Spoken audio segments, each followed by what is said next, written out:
evening, everybody. Thank you for tuning in. This is Property Talk with KMO. Sorry about this, it's really hot, but I've got Naomi, and we're going to be learning more about her. I'm not going to go too much about what Naomi does. I'll leave Naomi to introduce herself. So Naomi, if you don't mind, can you introduce yourself, please? What's your story? Can you just tell us about yourself?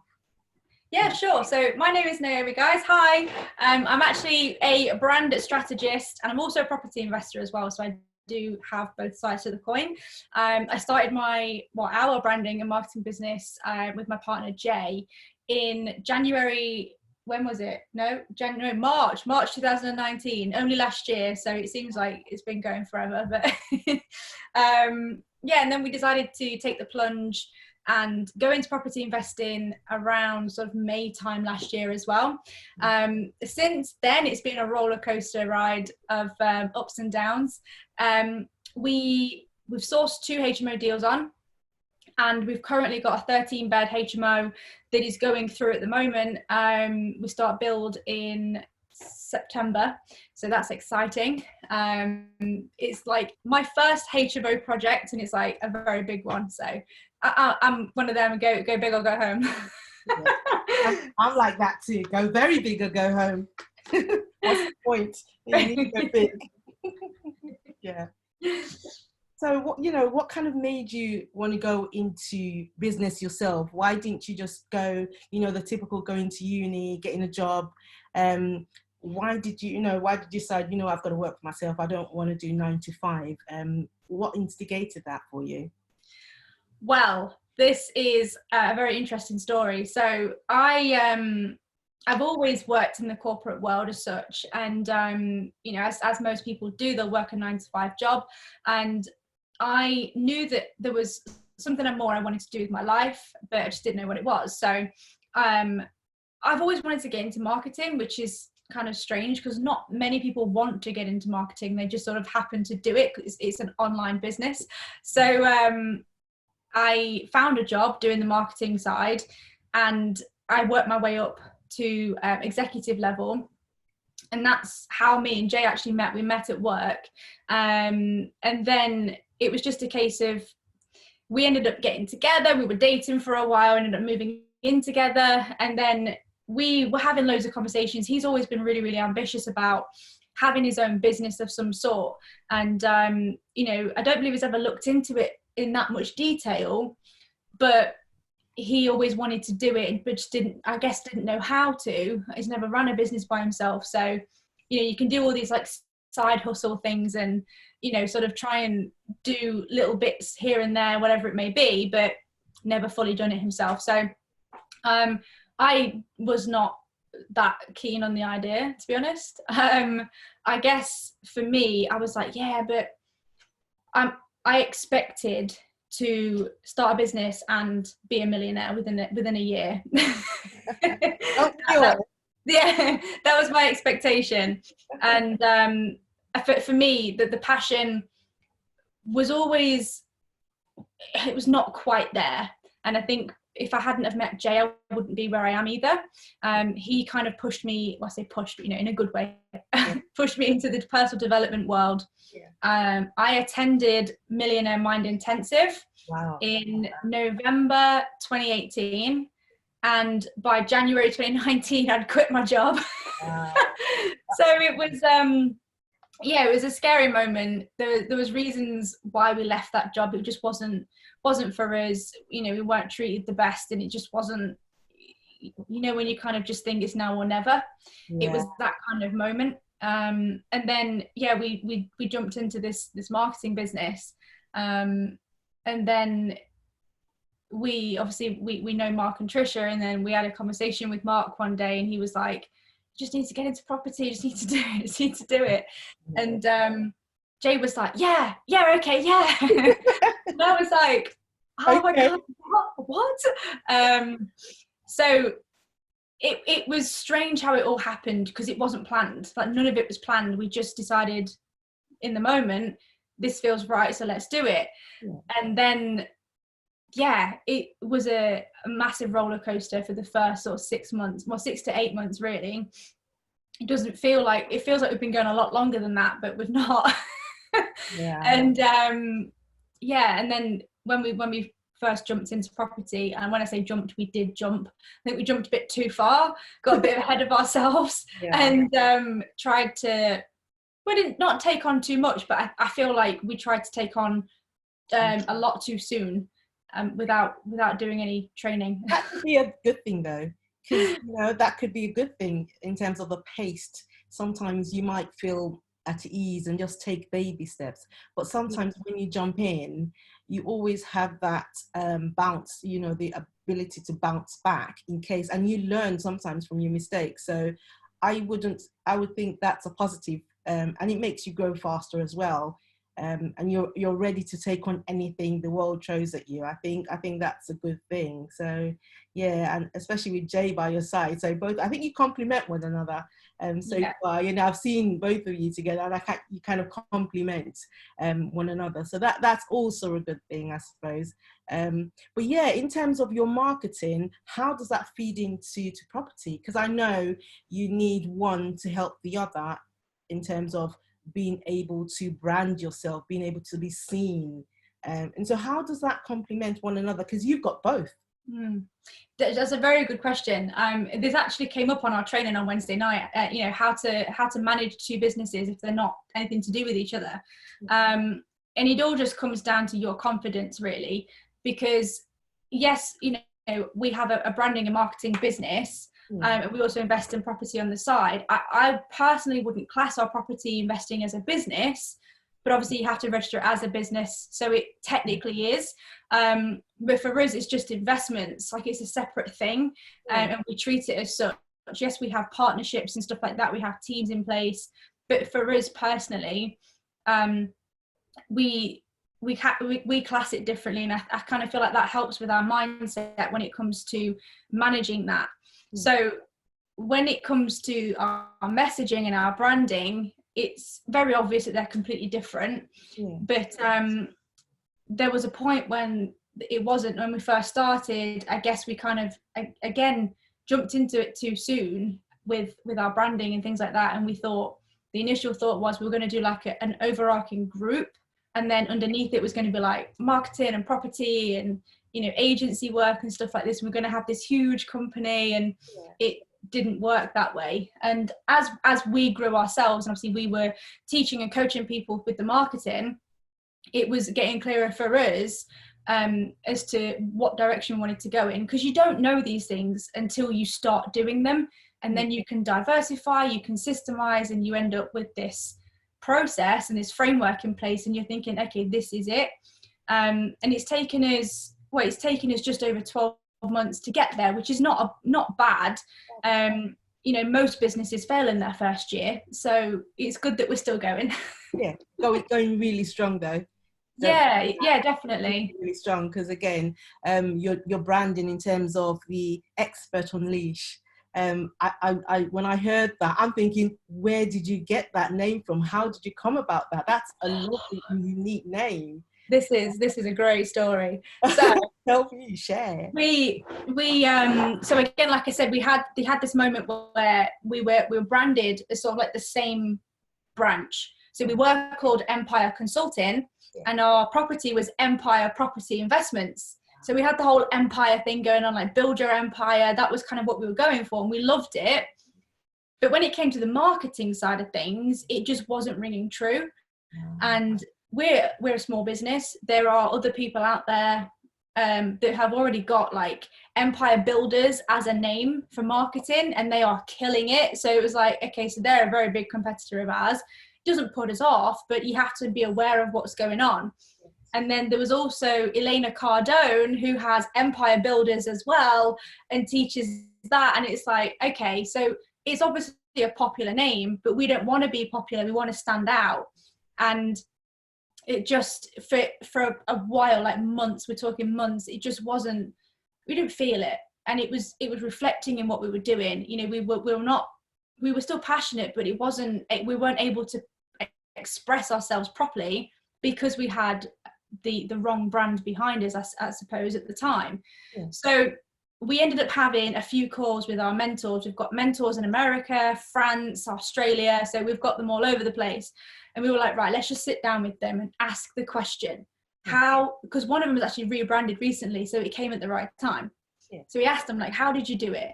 And because we're branding strategists, we're not rebranding experts. Like, we've never rebranded, so how can we say that we know what we're doing there? We know the steps to take in order to build the foundations of your brand and build that. When it comes to choosing a name, we were just like, what do we want? Like, how do we do this properly without it damaging what we're already doing? And the advice he gave us was really simply, no one's going to care. And I was like, oh, okay. But he said, because you're so small, no one's going to care that you change your name. No one's going to be bothered. You know, people will put their opinions forward, things like that, but no one's going to care. And that gave us a lot of hope. And we thought, right, okay, so we don't need to make a big deal out of this. We don't need to, you know, try and please everybody in whatever way. So we spent 3 days, and I'm not lying, 3 whole days thinking of our name.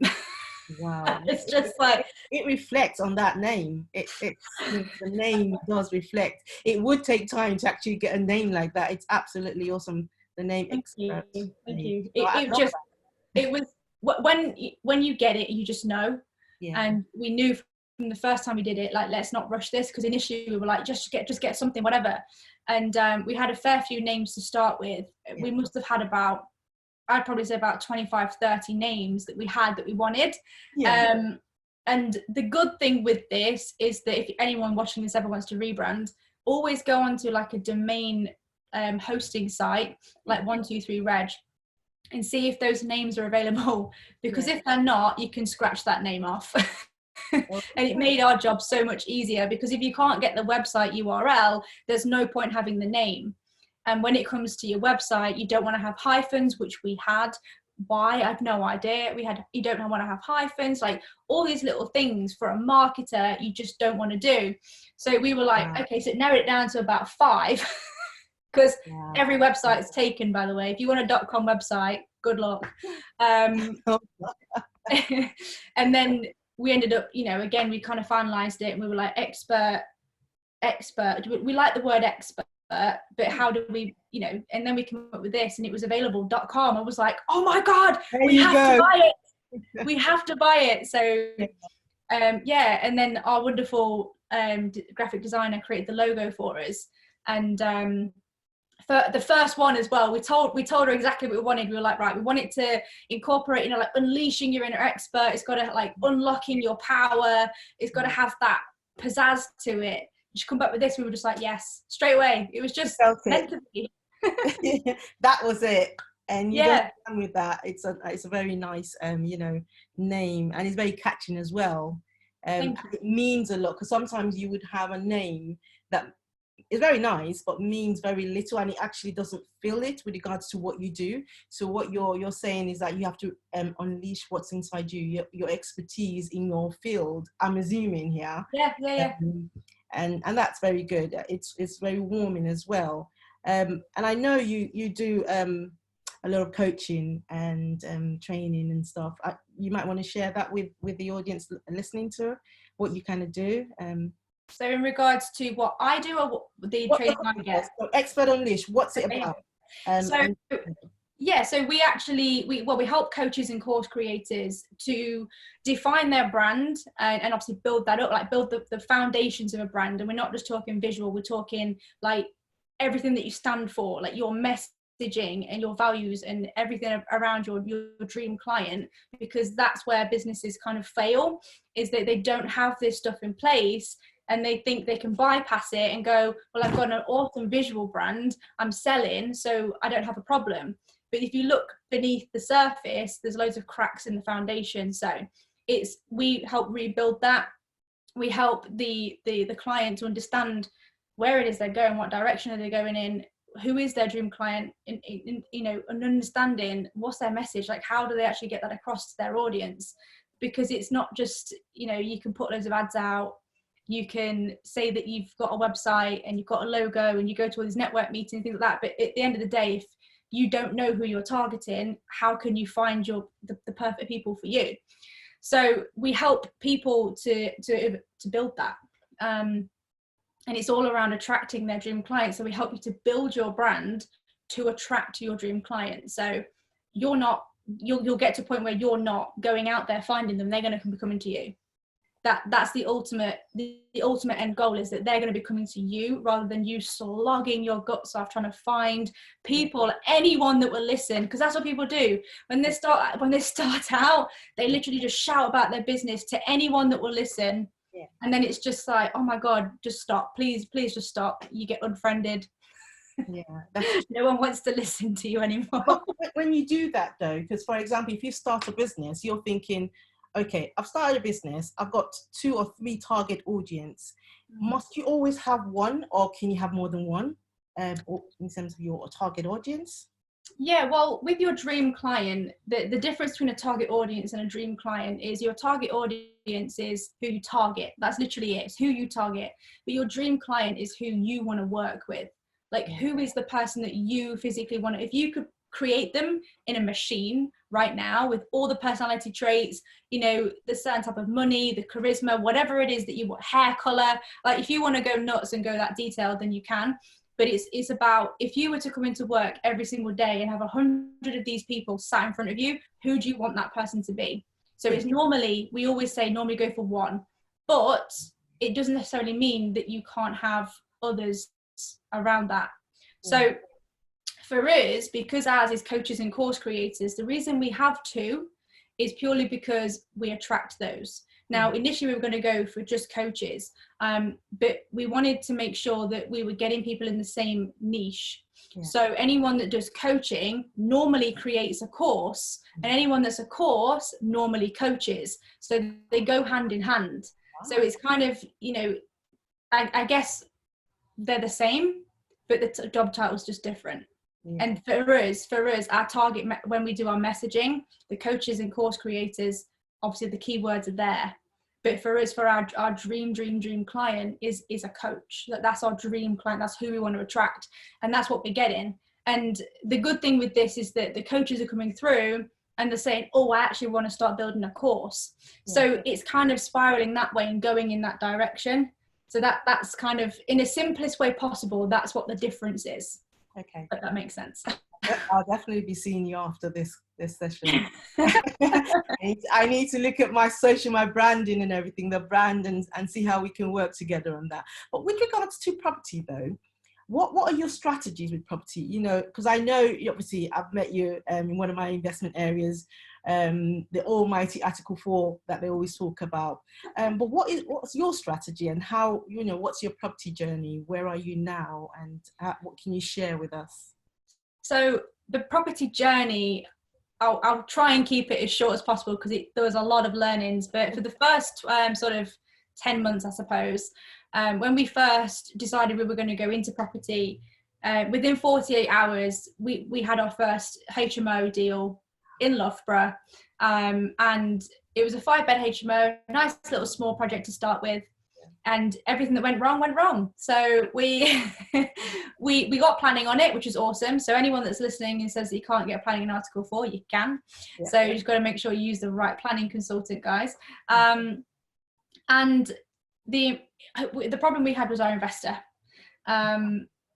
So we didn't know how to handle an investor at that stage. Yeah. And these kind of things, I guess it comes with experience. You can tell someone how to do this, but unless they do it, you don't really know. So it was a tough time for us because we were so close to completing on this project, and our investor pulled out about 4 weeks before. And probably people watching right now, and I myself will be like, yeah, 4 weeks is enough time to find another investor. But for someone that's just started, it's their first deal, they have not got a clue. It was scary. And we were just like, oh my God, we've spent so much money on this house already, like all of our searches and architect fees. You know, we were a few £1,000s in at this point.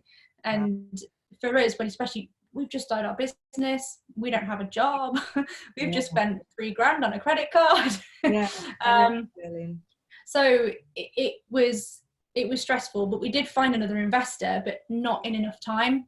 So unfortunately, we had to source that deal on, which wasn't a problem because it's now fully done, it's completed, it's sitting there, tenants in it, and the person that's bought it is happy, you know, so something good came out of it. And then from there onwards, I found another deal, but we ended up just not going with that one. We ended up sourcing that one on.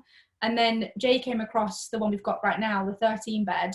And it was at that point where you kind of just given up hope. And Jay was looking through Rightmove one day and come across it and went, yeah, look at this. And I was like, what are we looking at? I was like, that's not right for us, Jay. It's a commercial property. Like, we don't know enough about commercial. Yeah. He was like, no, it's a residential.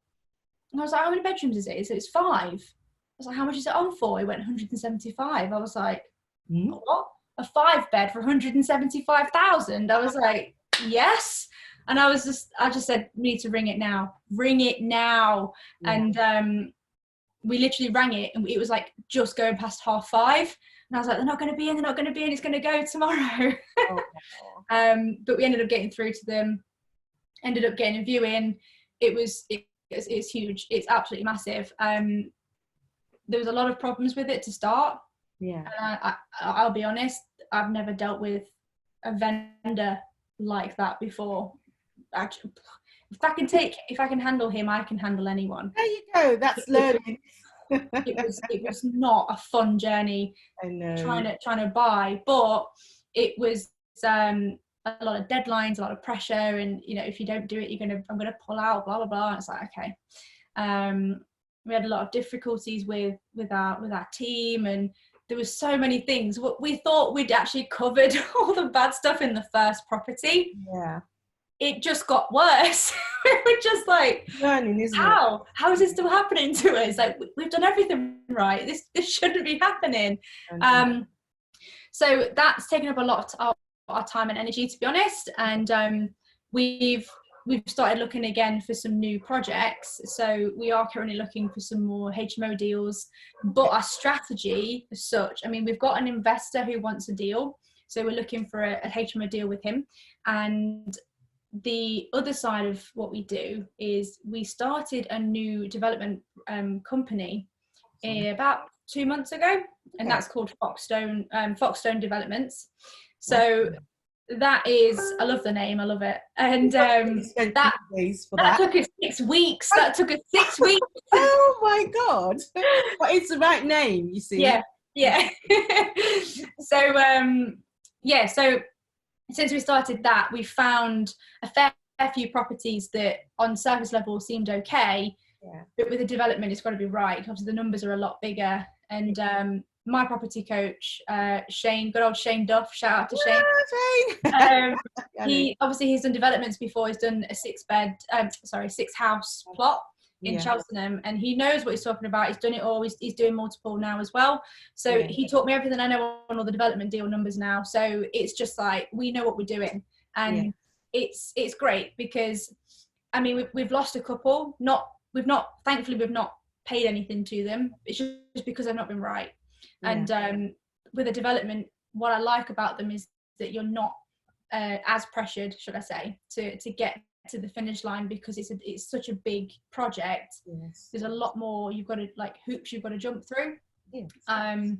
So we went to go see, I mean, we're talking conversion wise, we're about 17 apartments upwards. Wow. So they're the ones we've been to see, and it's multi-million-pound deals that we're looking at the moment, which is really exciting. And we're now looking for land at the moment to build some houses on, so new build houses. So if anyone has any deals they want to source on, there you go. Definitely, they will get in touch. Yeah, that's really good. How long do you think that project's going to take? The 13.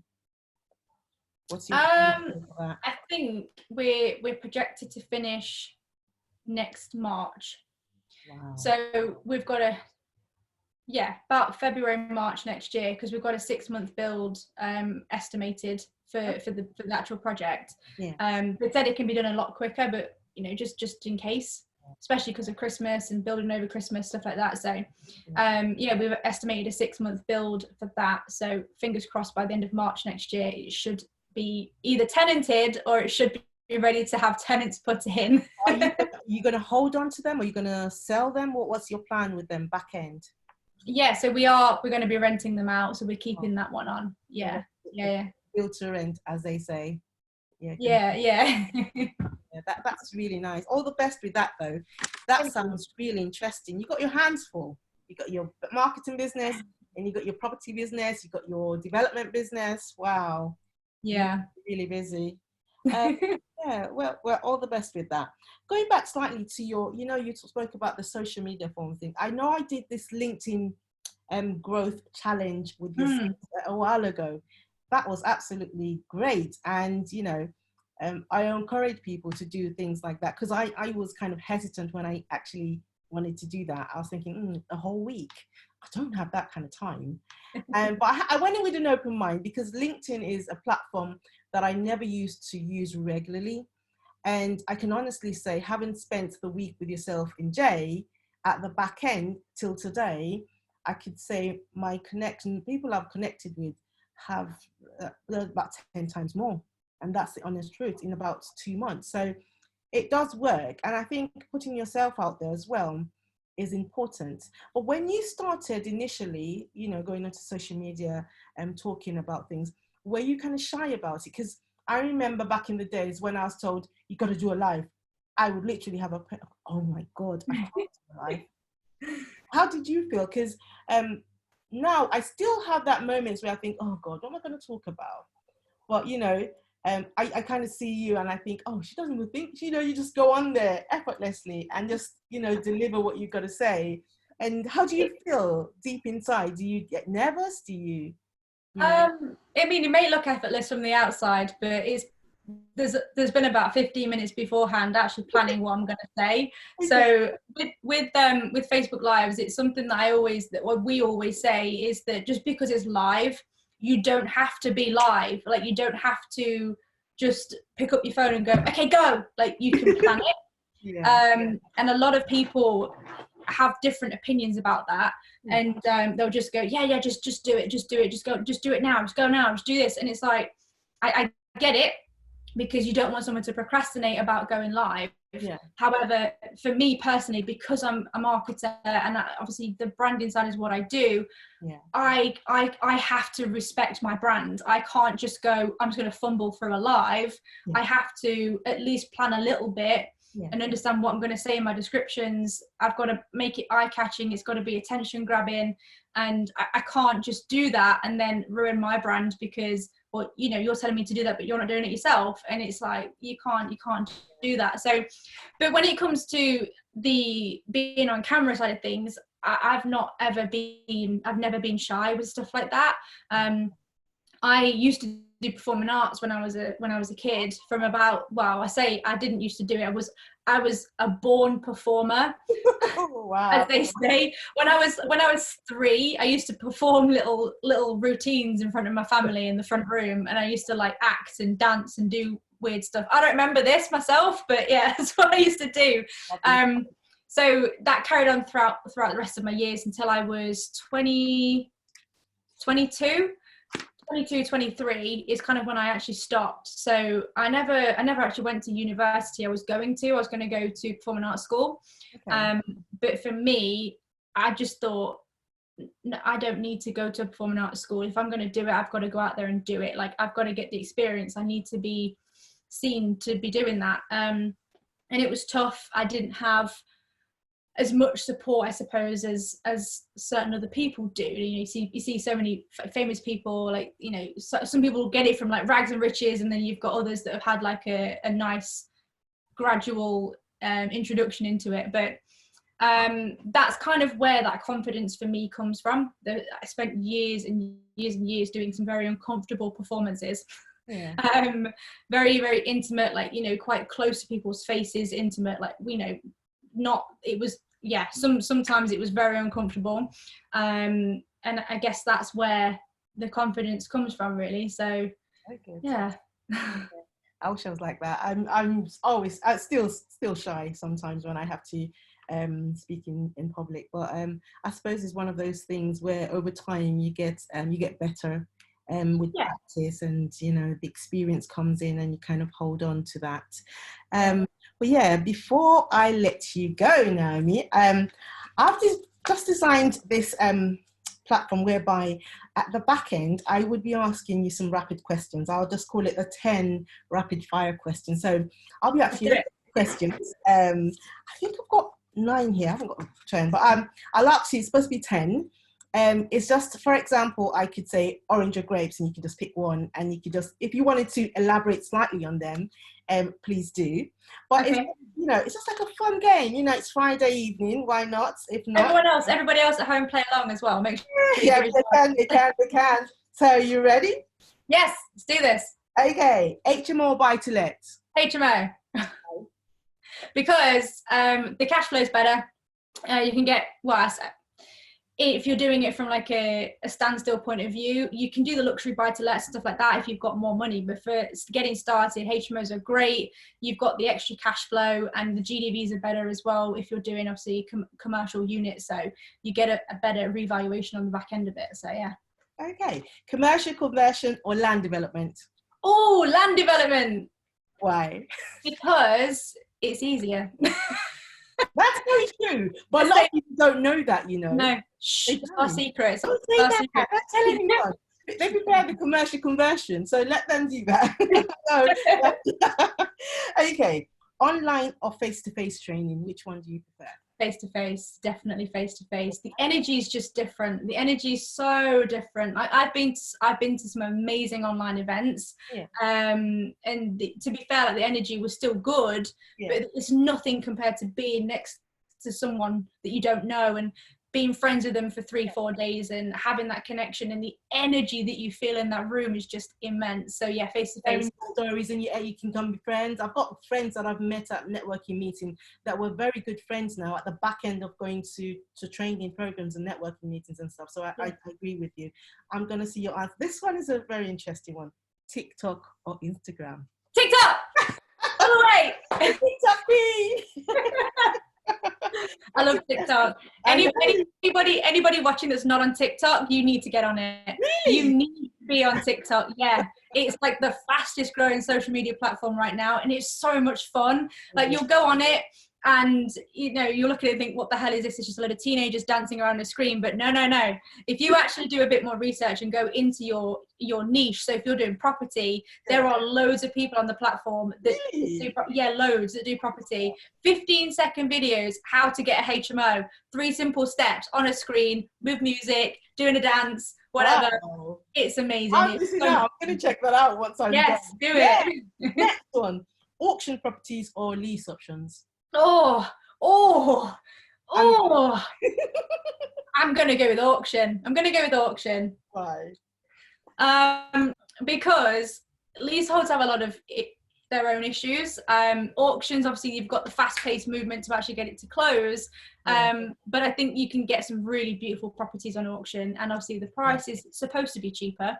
It's not always. I suppose it's down to your due diligence, isn't it? If you go through the legal pack, you do your viewings. I think once you do the right things, go through the right steps, then yes, definitely.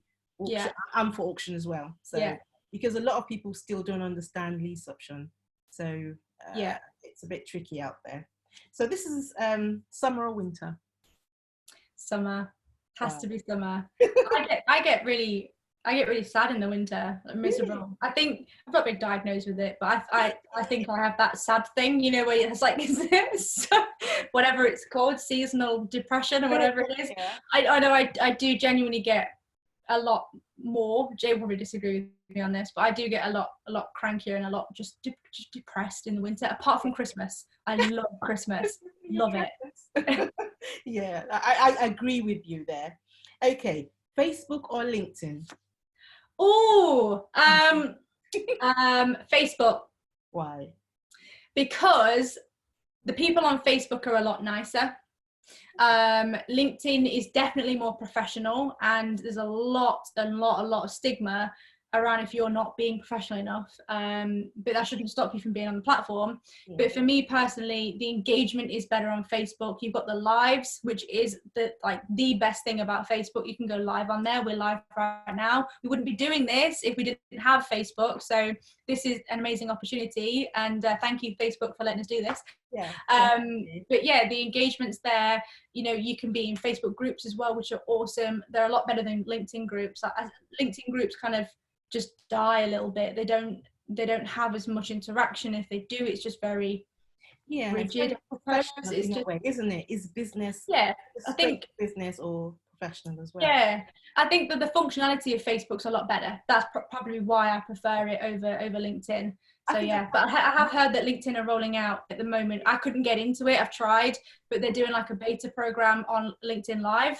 So fingers crossed that's coming out. That will be useful, because I find Facebook more user friendly than LinkedIn. Yeah. I struggle with LinkedIn, especially when I put a post. I'm thinking, where's it gone? I don't know. It's a nightmare. Yeah. So I prefer Facebook as well. So we're on that. I've got two more.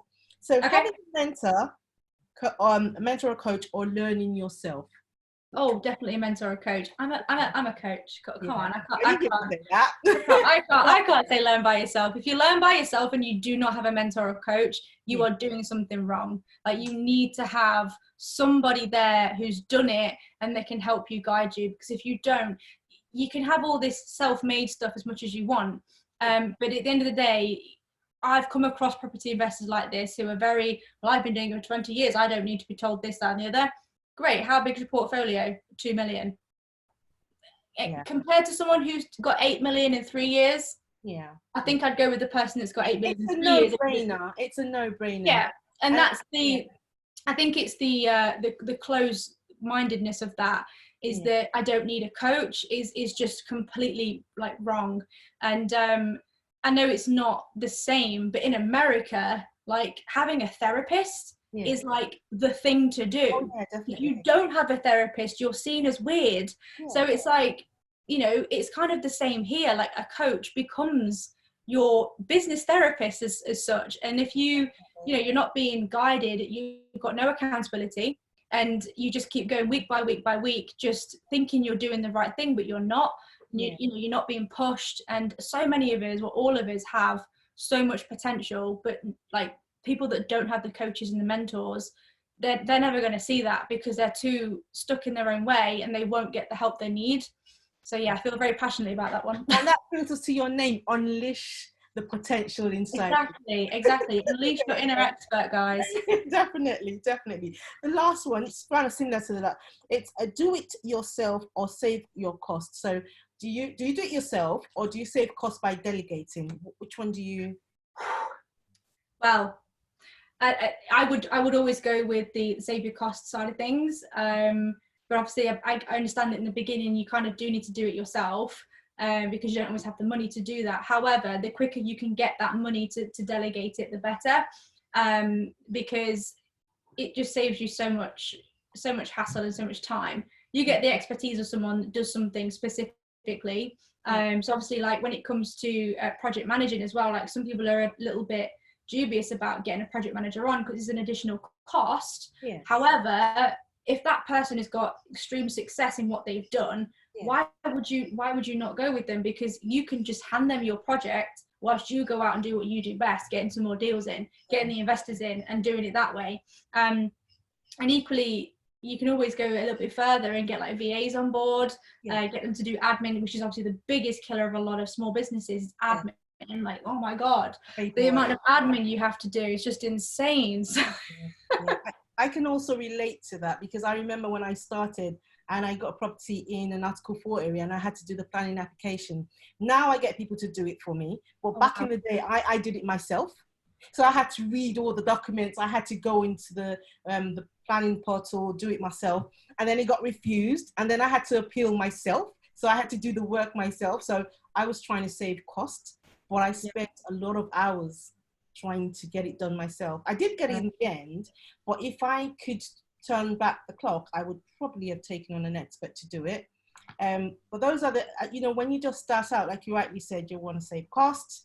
Thinking, I've got to save that £1,000 here and there, But if you want to grow, the best thing or best way is to delegate. So I understand totally with that, and I'm all for that as much as possible. So yeah, those are my questions. How did you find those? Yeah, I loved it. It was great. I like a little bit of a quiz, a little bit of a game. Love it. I know. I just thought, what can I do? Just share a little bit more. So before I let you go, Naomi, could you just share what's the vision for the future? What do you see yourself doing maybe in the next five years? Wow. So we have some big plans. Within the next year, should I say, we want to be at a portfolio of 5 million. 5 million in the next 12 months, like done, completed, in the bag. But that won't include land developments and stuff like that, because obviously they take a bit longer. So if they get in there, awesome. And then for the marketing side of things, I guess for the next 5 years, and for property as well, we want property to be at a point for us in the next 5 years where we're not really having to do it, because it's not, and I don't mean this in a horrible way, but it's not our passion as such, as in it's a great vehicle to get the cash flow that we want and to be able to live the life that we actually desire. Yeah. So, but we still have a passion for property, if that makes sense. Like, we still want to do it. We wouldn't be doing it if we didn't. And but our true passion of helping people lies within the marketing and the branding business. And at the moment, we're helping hundreds of people right now, and it feels great. So we want to expand that as much as possible and as quick as possible, and property is going to do that for us. So yeah, we've got plans to be living abroad, having a huge team in the UK for us that's carrying on with the property, and we want to have a team for our branding business as well. So yeah, big plans for the future. And I know, obviously, from experience, even though property might not be your number one passion, but your branding, your business, you work closely with a lot of property investors. Obviously, you help them do their branding. And so in as much as it's not your first love, so to speak, you're still very, very much with property investing. Obviously, you've got these companies as well, and how closely you work together. So I would say, obviously, marketing is your number one, but as well is a very great passion for yourselves. And definitely. I think it's been great to work with the people we have worked with, and there's been so many learnings along that journey as well. But I just want to be playing with the big boys when it comes to property. I really do. Like, I see myself as like a property tycoon person, like a real estate Grant Cardone, like. These are the things that we want to do. Like, we want to have the big high-rise towers, and we want to have 100 house land developments that we've built way in the future, but that's kind of where we want to be at, and we want to be playing with the big boys. Like, I don't want to be doing these and no disrespect to people that do them, but the small HMOs things, like getting loads of them, is not for me. Like, that's just not what I want to do. But we'll see. There are people obviously comfortable doing that, and there are.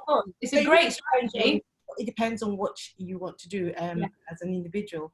So again, I think you've worked really, really hard on both businesses, and it's been a pleasure talking to you this evening. I've appreciated your time, and definitely we have to hook up afterwards. I need to check my branding out. My brands, I need to look into that and see where I can improve, and we can see how you can help me do that.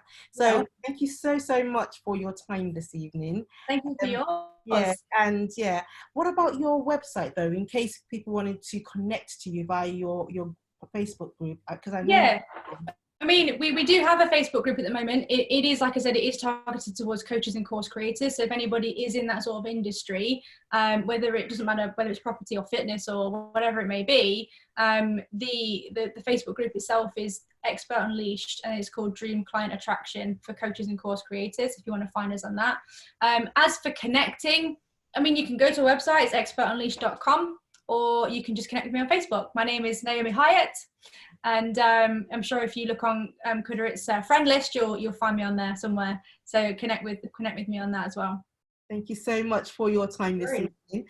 Have a lovely weekend. It's a lovely weather, so enjoy your Yeah, weekend. I know I'm boiling as well, but yeah, we'll catch up soon. Thank you so much. Yeah, Have a good awesome. evening. Thank you, everybody, for connecting with us, and have a lovely weekend, everyone. Take care. Bye. Bye. Bye.